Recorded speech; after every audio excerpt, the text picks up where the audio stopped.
आप देख रहे हैं इंडिया टीवी न्यूज सच तक, अब हर खबर की सच्चाई आप तक। अखिलेश यादव का सीएम योगी के बयान पर पलटवार।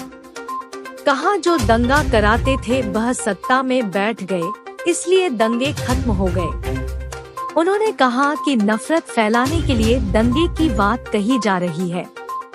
बहजोई विकास खंड के गांव फरीदपुर खुशहाल में वर्तमान विधायक पिंकी यादव के पितरी शोक में शोक संवेदना व्यक्त करने आए।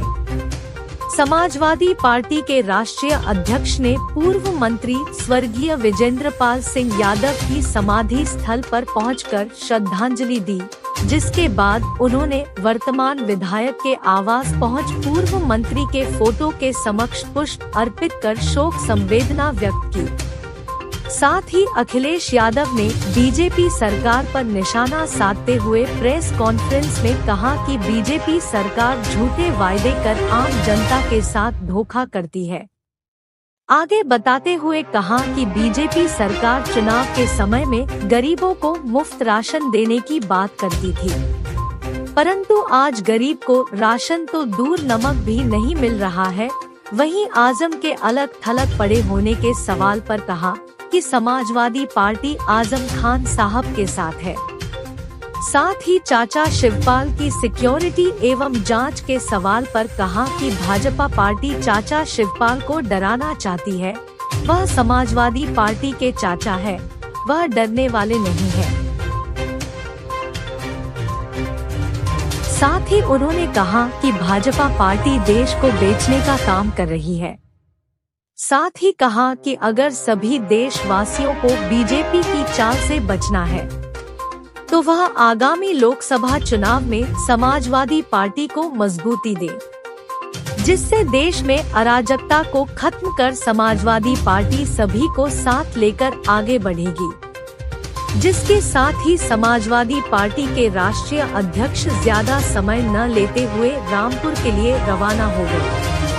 इस दौरान समाजवादी पार्टी के जिला अध्यक्ष असगर अली अंसारी, पूर्व संभल विधायक नवाब इकबाल महमूद, जिला महासचिव कृष्ण मुरारी शंखधार, संगीता यादव, विमलेश कुमारी, बनवारी लाल पाठक, गुन्नौर विधायक का बेटा अखिलेश यादव, खादी जिले के पदाधिकारी मौजूद रहे।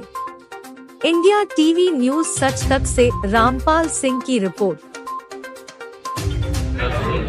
उन्हें याद भी करता हूँ, श्रद्धांजलि। सर, रामपुर और मैनपुरी के चुनाव को लेकर सर किस तरह की तैयारियां जो सर चल रही हैं? आजम खान साहब ने कहा है कि रामपुर में हम लोग जो अकेले पड़ गए हैं, रात में पुलिस जो है लगातार जो दरवाजे खटखटाती है, किस तरह के मायने जो सर? भाजपा अब जनता से वोट नहीं मांग रही।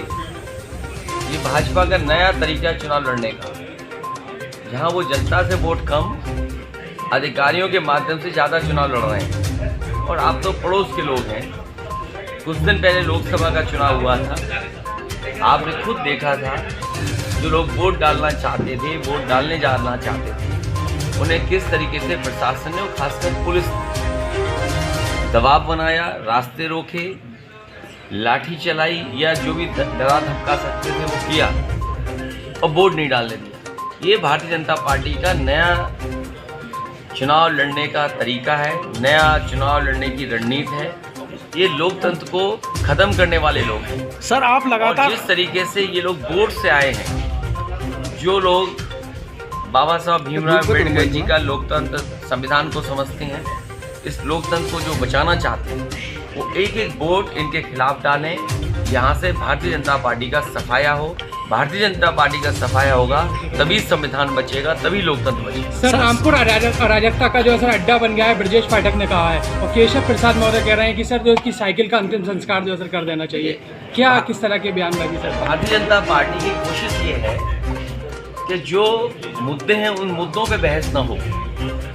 आज महंगाई किस स्तर पे है, जिस समय ये भारतीय जनता पार्टी इस तरह के सवाल उठा रही है, उसी समय आपने देखा होगा महाराष्ट्र में मुंबई में सबसे बड़ा इलाका, जो सबसे बड़ा इलाका था वो बेच दिया गया कुछ हजार करोड़ में। लोगों का यहाँ तक मानना है तो धारावी का इलाका है, जिस समय रीडेवलपमेंट होगा और उसकी रियल एस्टेट की वैल्यू जब आकी जाएगी और जब आकलन होगा